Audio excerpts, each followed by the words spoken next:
My mother-in-law, Evelyn, and I were playing cards. It was a holiday, and everyone had gone home or to bed. Evelyn and I stayed at the table, enjoying a quiet game of cards. At first, nothing hinted at how the evening would unfold.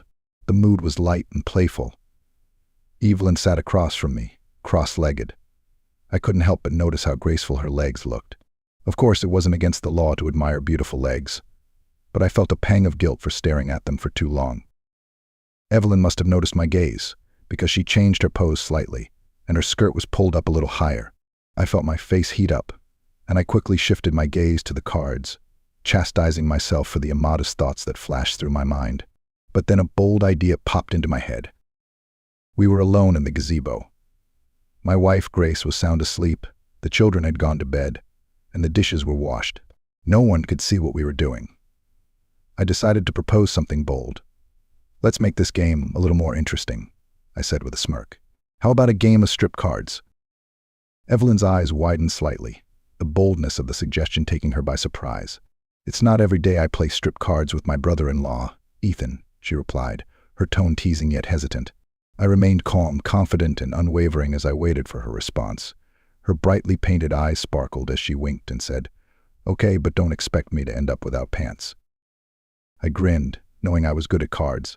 We started the game. I won the first round. Evelyn took off one of her shoes and tossed it to the side. She laughed lightly, keeping up the playful mood. In the second round, I won again. This time she took off her second shoe, exposing her toes.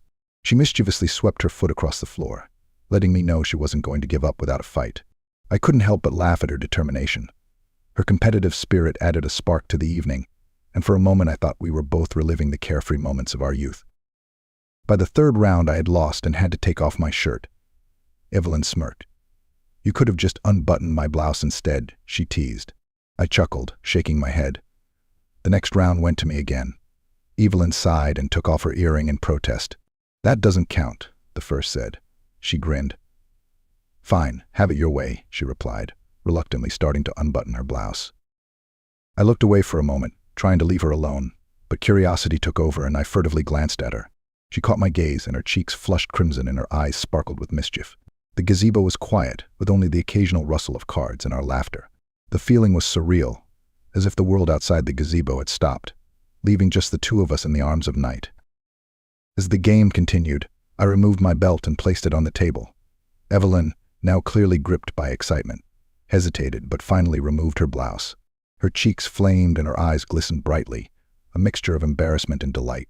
Every action was like a statement, an acknowledgement of the strange but exciting bond that had developed between us. The tension between us was becoming more and more palpable.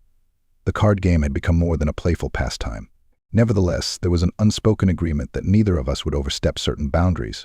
Despite the growing tension, the game remained just a game. Yet every movement, every glance, every shared laugh deepened the intrigue swirling between us, keeping us from focusing on the cards alone. The night air was heavy as we continued to play, peeling away layers of clothing and pretense with each round, leaving only the laughter and awe of the moment.